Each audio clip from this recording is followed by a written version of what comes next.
Bom, quando a gente está falando de GLM, a gente está falando de um modelo linear clássico, Generalized Linear Model.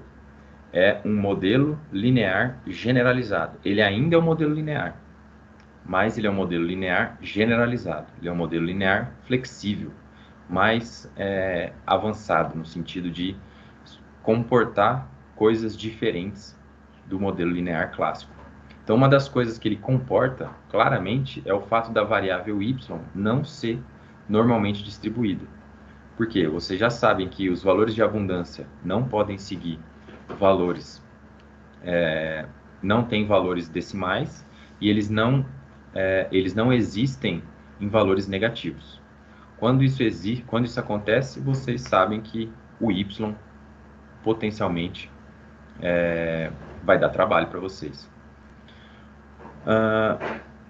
Por exemplo, qual é o problema de eu fazer um modelo linear com uma variável que não é normalmente distribuída?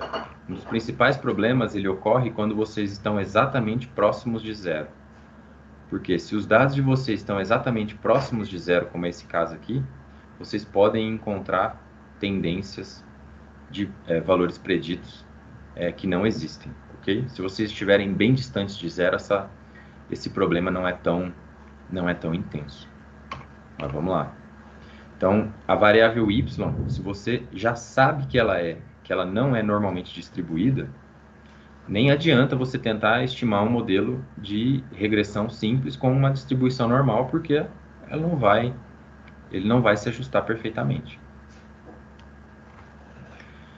A distribuição do erro, obviamente, se a variável y não é normalmente distribuída, a distribuição do erro também não será normalmente distribuída.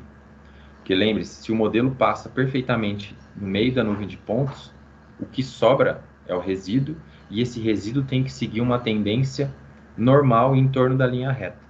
Ele tem que ter muitos valores, a maior parte dos valores concentrados próximos da linha reta, enquanto poucos valores distantes da linha, mas podem ser acima da linha ou abaixo da linha. Essa é a distribuição normal dos resíduos. Se o y não é normalmente distribuído, o erro também não vai ser, ok? E aí você já está ferindo a primeira premissa do modelo linear. Outra coisa é que você pode gerar valores preditos improváveis, como é o caso da figura que eu acabei de mostrar para vocês. Você está gerando valores preditos de abundância que são menores que zero. Aí você chega lá para o teu gestor e fala, a abundância da sardinha é de menos 4. Ele vai dar risada na tua cara. Como assim a abundância é de menos 4? Não tem sentido. Então, se não tem sentido, é um indicativo de que o teu modelo também não faz sentido.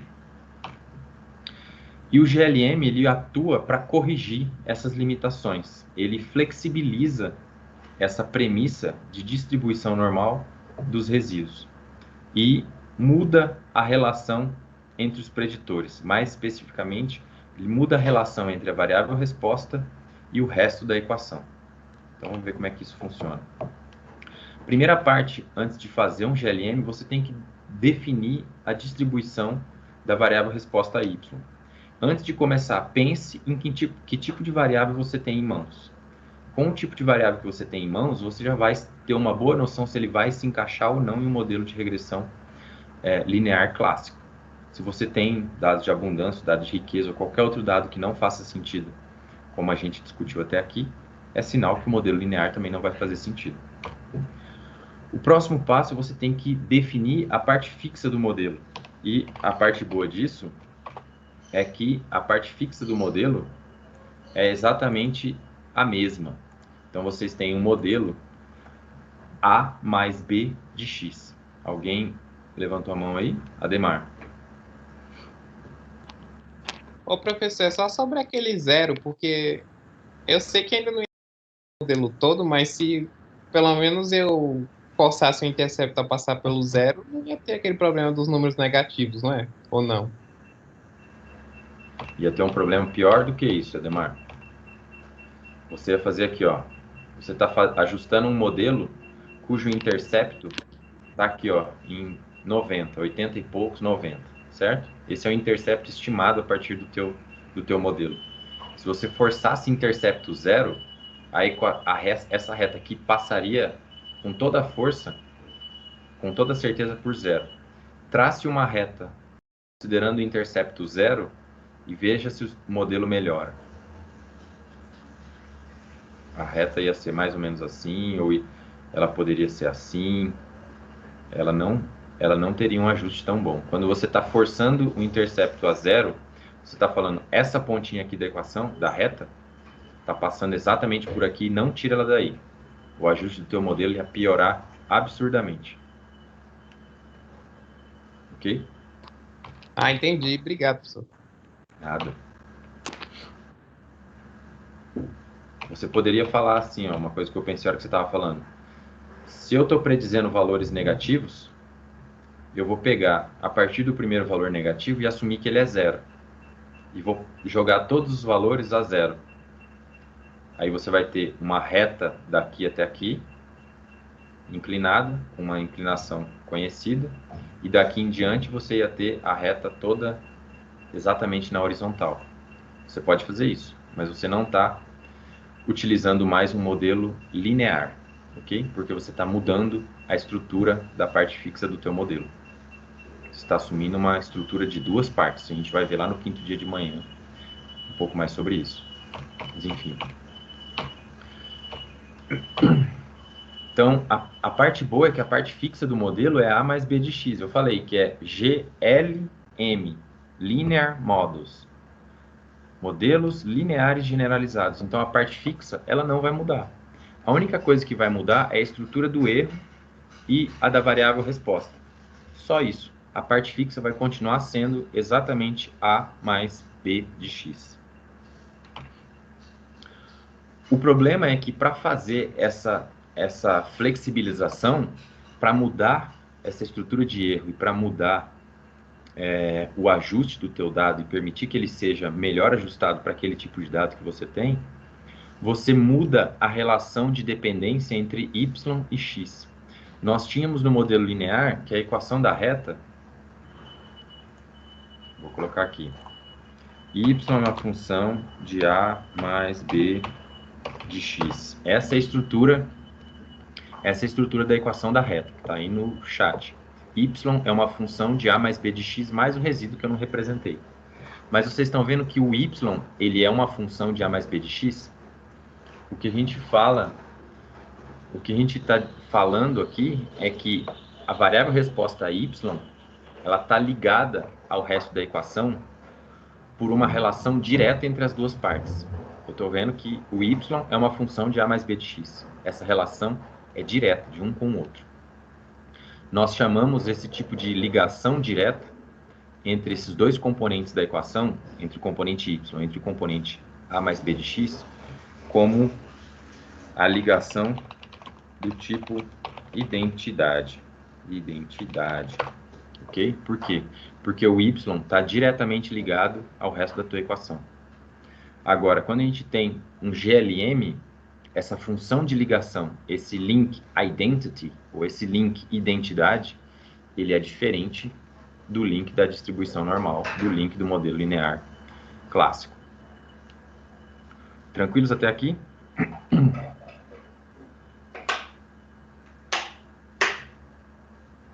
Beleza. Então, já que eu preciso definir a variável resposta, que tipo de distribuição se encaixaria melhor para o tipo de dado que eu tenho em mãos? A resposta para isso é uma distribuição de Poisson. Distribuição de Poisson é uma distribuição que é basicamente, ou segue, ou assume que os valores são discretos. Além disso, a distribuição de Poisson, ela só existe para valores maiores que zero, incluindo zero. Então, você pode ter 0 de abundância, 1 de abundância, 2 de abundância, até valores mais infinitos. Então, de novo, na parte fixa do modelo, a estrutura vai ser exatamente a mesma. A mais B de x, que é a parte fixa, que é idêntico ao modelo. O problema é que a ligação entre essas duas partes, entre a variável resposta, que dessa vez é discreta e tem uma distribuição de Poisson, a ligação entre esse componente e a parte fixa, ele vai ser diferente e ele vai ser ele vai ter uma estrutura de ligação do tipo log, ok? Como é que isso vai funcionar? Como é que eu tenho que saber disso? Como é que eu tenho que não sei o quê? Você tem que conhecer a distribuição. A parte boa é que se você conhece 3, 4 distribuições, você já resolve a maior parte dos seus problemas. Você só precisa conhecer a propriedade de cada uma delas. Vai lá, Ademar. Não, eu não sei se é uma confusão minha com outras coisas, mas então a Gaussiana só é identity e o Poisson só é log, né? As funções de ligação? Ou é possível terem outras? Porque não sei se é só uma loucura minha, porque às vezes eu vejo o pessoal discriminando outras funções de ligação, mas talvez seja para outras distribuições também. É bem provável. Tem gente que às vezes utiliza uma distribuição diferente da distribuição, aliás, que utiliza uma ligação diferente da ligação clássica. Isso às vezes acontece, mas em alguns desses casos você pode ter problemas. Por exemplo, você definir uma função de ligação identity ou identidade do mesmo tipo do modelo linear clássico, y em função de a mais b de x, e assumir uma distribuição de Poisson. Você pode fazer isso. O problema é que você vai ter um ajuste péssimo para os seus dados. Você vai provavelmente, às vezes você pode até ter erros no software por causa disso. Mas se ele ajustar, se o software prosseguir fazendo a estimativa, você pode ter um ajuste ruim dos teus dados, porque a função de ligação não está bem especificada. Então, Mas só para igual ver essa dúvida, porque, por exemplo, igual a normal, né? Que você estava falando da identity. Mas só que eu vejo que tem gente que usa uma inverse. Tipo, inverse é a inversa, a ligação inverso. Beleza? Tem algumas distribuições que podem ser usadas, sim, com uma ligação inversa. Isso acontece. Eu não saberia aqui de cabeça porque eu nunca me deparei com uma ligação como essa.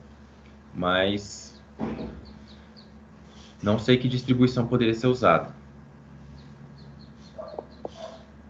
tá, mas de forma geral a gente obedece esses clássicos assim, né? Entendi já.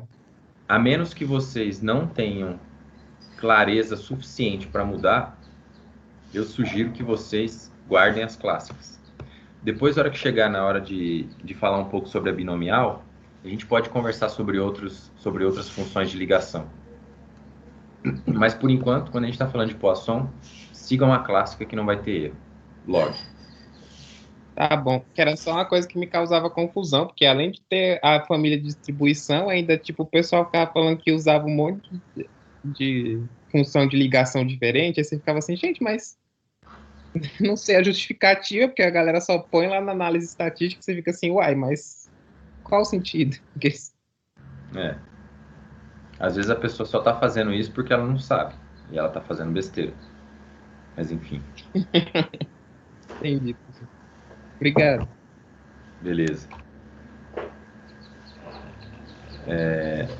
Então, vamos lá. Quando a gente está assumindo uma distribuição de Poisson com uma parte fixa do tipo a mais b de x e com uma função de ligação do tipo log, a gente está fazendo um modelo normal igualzinho. Então vamos lembrar aqui o que a gente estava fazendo quando a gente fez um modelo linear clássico. A gente falou, a distribuição do valor de abundância do peixe segue uma distribuição normal com média e desvio padrão conhecidos. O valor da média dessas estimativas ela é dado pela média, valor médio, que é o meu valor predito, médio, valor do meu modelo, é uma função de a mais b de x, mais o resíduo, sabendo que esse resíduo é normalmente distribuído com um determinado desvio padrão. Tranquilo? Esse é o modelo linear. Tudo que nós fizemos ontem seguiu essa notação matemática aqui, simplificada. Agora que nós estamos fazendo um modelo do tipo Poisson, a distribuição de Poisson, diferentemente da distribuição normal, ela só tem um parâmetro. Ela não tem dois. Distribuição normal existe média e o desvio padrão. São os dois parâmetros que definem essa distribuição. Já a Poisson, ela só tem o mu, que é a minha média. Só isso. Daqui a pouco a gente vai falar um pouco mais sobre distribuição de Poisson. Mas olha, o valor médio do meu parâmetro, da minha estimativa, ela segue a distribuição de Poisson. Beleza. Esse valor médio, ele está ligado, o log do meu valor médio, ele está ligado à minha parte fixa do modelo, que é A mais B de X mais o erro. Então, notem que o log aqui dessa função de ligação, ele está sendo usado para mudar a estrutura de ligação da variável resposta com a parte fixa do meu modelo. Ok? Então, esse log ele está vindo modificar o meu valor médio estimado e mudar a relação com a parte fixa do meu modelo. Tranquilos até aqui?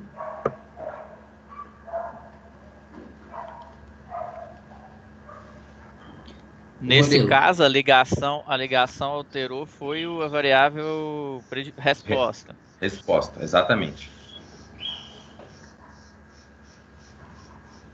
Podem fazer pergunta aí. Então, assim, Murilo, o que ele está fazendo é ele está pegando a distribuição ali de J invertido, né? E transformando a distribuição normal para rodar o modelo. É isso? Exatamente isso. A gente vai falar disso daqui a pouco.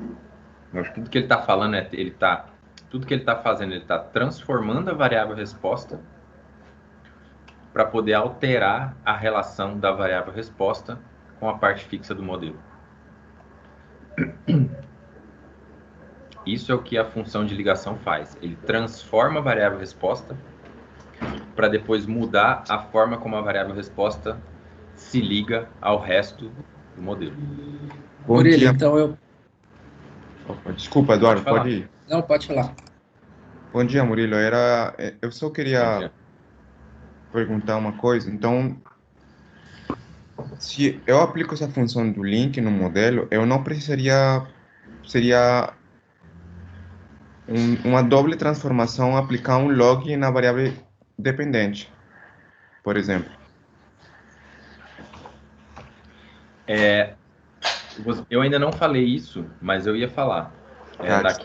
Não, tá tranquilo. Daqui a alguns slides, mas se você tem uma variável resposta que segue uma distribuição de Poisson, por exemplo, riqueza ou abundância, e você faz um GLM utilizando a distribuição de Poisson e você muda a relação da variável resposta com a parte fixa do modelo, é como se você estivesse pegando a variável resposta, transformando em log e modelando o log da abundância em função da parte fixa. Então, para responder a tua pergunta, Juan, e o que o Eduardo falou, se você fizer um modelo de riqueza ou de abundância em função de profundidade, seguindo um GLM com distribuição de Poisson e uma ligação do tipo log, você deve chegar a um resultado muito parecido, se não idêntico, a um modelo linear clássico feito com o log da abundância em função da parte fixa do modelo. Essas duas formulações, elas são totalmente equivalentes. A única diferença entre elas é que quando você está fazendo uma distribuição, um GLM com um Poisson, você está modelando diretamente os valores de abundância, número de indivíduos, 10, 15, 20, 40, 50. Quando você está fazendo uma distribuição, uma regressão com um log da abundância e aplicando uma regressão clássica gaussiana, você não está mais fazendo um modelo sobre a abundância. Você está fazendo um modelo sobre o log da abundância.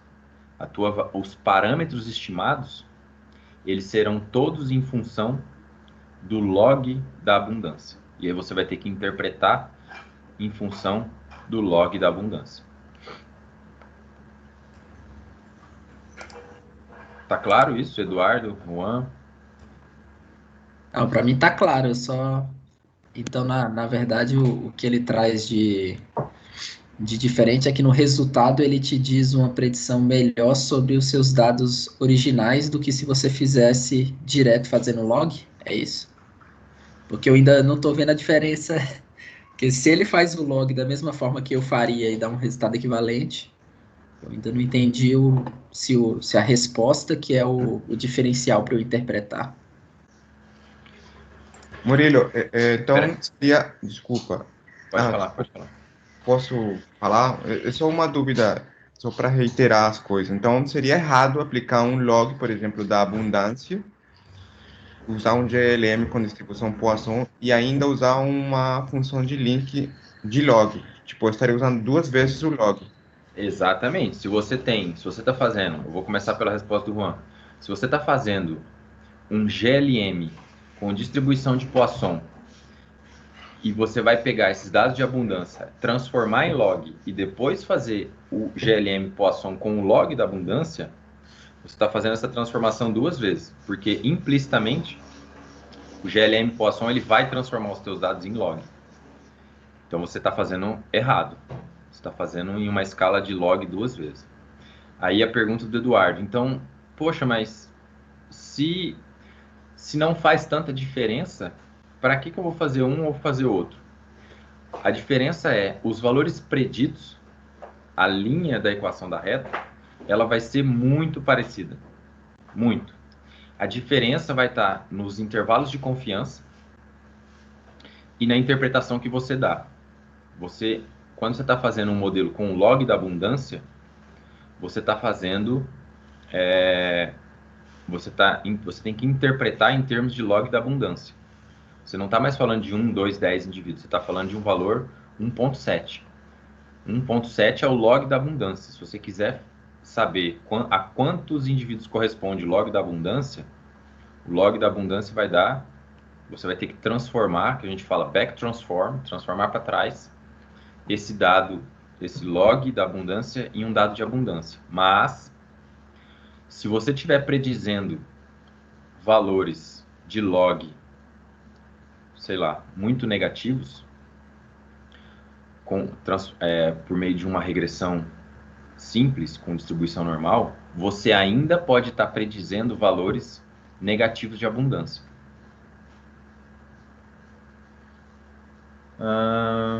Não, acho que não. Acho que não tem como não. Acho que não tem como predizer valor negativo não. Se você tiver em log, você vai ter talvez você tenha um errozinho, talvez você tenha alguns resíduos que tenham talvez tenha alguma parte do modelo, muito provavelmente próximo de zero, que vai ter uma superestimativa ou uma subestimativa do teu modelo. Então, em geral, eu diria para vocês, fazer uma regressão com o log da abundância ou fazer um GLM Poisson com log link utilizando dados de abundância cru são equivalentes. A única diferença é que as pessoas dizem, se vocês buscarem na literatura, tem alguns papers que falam, se você tem uma ferramenta para fazer o negócio da forma correta, para que você vai fazer o troço da forma tortuosa? Por mais que esteja relativamente correto. Já que o GLM Poisson, ele tem uma matemática bonita, correta, certinha para te dar essas estimativas do jeito que você quer, para que você vai fazer uma transformação no teu eixo Y, que tem uma série de implicações, e vai fazer isso da forma tortuosa? Então tem gente que diz, poxa, para de fazer de regressão em cima de log. Você tem uma ferramenta feita para isso. Beleza? Mas aí vai do gosto do freguês. Ademar. Ô, professor, esse negócio de transformar em log, então, e aí essa similaridade entre fazer um ou outro, é por isso que os coeficientes estimados pelo Poisson estão na escala logarítmica, é? Exatamente. Que eu vi esse negócio lá que você, para poder fazer aquele predict lá, né? Igual a gente fez da linear, mas se você for fazer isso com um GLM de Poisson, você tinha que exponenciar. Aí eu não entendia muito, mas aí agora é por isso, né? Porque, tipo, os valores lá são tudo na escala logarítmica, é? Exatamente. Quando você está fazendo essa equação aqui, você está fazendo um GLM Poisson na escala de log do valor de abundância. os teus parâmetros vão estar todos na escala de log da abundância. Que a gente fala, esses parâmetros vão estar todos na escala do link, que no caso é o log. Se você quiser fazer uma predição e estimar os valores corretos de abundância, você vai ter que fazer um back transform, você vai ter que transformar para trás. Se eu quiser estimar esses valores aqui em abundância normal, o que eu tenho que fazer com essa equação toda aqui? Eu vou exponencial negativo dela.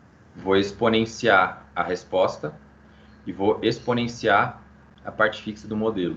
Como eu tenho exponencial de um log, o exponencial e o log vão se cancelar e vai ficar só mu. Enquanto que a parte fixa ela vai ficar exponencial do A mais B de x mais o erro. A gente vai já voltar nisso aqui, a gente vai treinar alguns valores preditos sobre isso. Max Miller.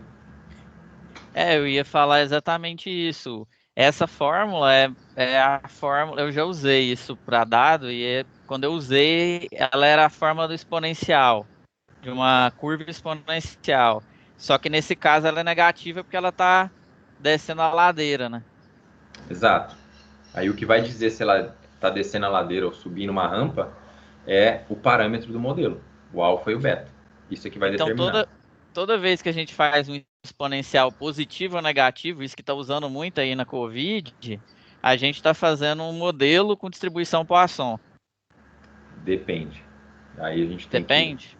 que olhar o caso. Vamos ter que olhar o caso. E tudo isso aqui, por enquanto, nós estamos falando, nós não estamos falando da parte fixa do modelo, tá? Nós estamos falando da parte do erro, que tem a ver com a variável resposta e com o erro do modelo, ok? Então, nós não estamos mexendo na parte fixa. Uma coisa é a parte fixa, outra coisa é o erro. Por enquanto, nós estamos corrigindo o problema mexendo só no erro, mexendo na variável resposta e no erro do modelo.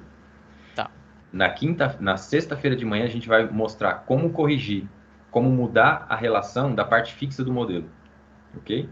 Mas até lá, a gente vai falar só sobre o erro do modelo e sobre a variável resposta. Então, vamos seguir um pouquinho. Eu sei que as dúvidas estão surgindo, mas isso é bom para a gente ir aprendendo. Então, ó, a distribuição de Poisson tem que conhecer. Se eu não me engano, no capítulo do Ben Bowker, no livro do Ben Bowker, tem um capítulo só sobre distribuições. Eles falam as clássicas, e ele fala de algumas outras diferentes. Vocês já devem ter ouvido também algumas distribuições diferentes que são adequadas para um determinado conjunto de dados. Como é que eu tenho que saber que distribuição que eu vou usar? Você tem que pensar no teu conjunto de dados. No caso, como a tua variável y é discreta e tem valores maiores que zero, a distribuição de Poisson é indicada para isso, é indicada para valores de contagem. No nosso caso, quando a gente está falando de abundância, riqueza ou qualquer coisa que gere valores inteiros e positivos. Como é que é a distribuição de Poisson? A distribuição de Poisson só tem um parâmetro. Esse parâmetro é o lambda, que é aquele mu que a gente viu lá. O lambda, o valor de lambda, quanto mais ele se aproxima de zero, mais ele vai ficando com uma distribuição com uma única cauda. Então, vocês estão vendo aqui as barrinhas pretas, ó, ele fica aqui, ó, ele só cai. À medida que você vai aumentando o valor de lambda, a distribuição vai ficando um pouco mais com a curva aqui, ó. Então, aqui o segundo caso, lambda igual a 3, ele vai dando uma curvinha aqui, só que ele cresce rápido nesse lado, aí depois ele cai com uma caudazinha mais suave aqui para a direita. Se você aumentar ainda mais o lambda, o valor, ó, a curva que ele faz, ele vai ter uma curva muito mais suave subindo e uma curva muito mais suave descendo. Tranquilos? O que vocês estão vendo de interessante aí? Quanto maior, mais próximo. Fala mais alto aí, Laís, por favor. Quanto maior o valor do lambda, mais próximo ele é uma distribuição normal. Exatamente. Só que vocês se lembrem que, ó, essa distribuição aqui, ó, essa tendênciazinha aqui em curva, quando o lambda é igual a 12, ela parece muito uma distribuição normal. Certo? Qual é o problema disso? O problema... Caramba.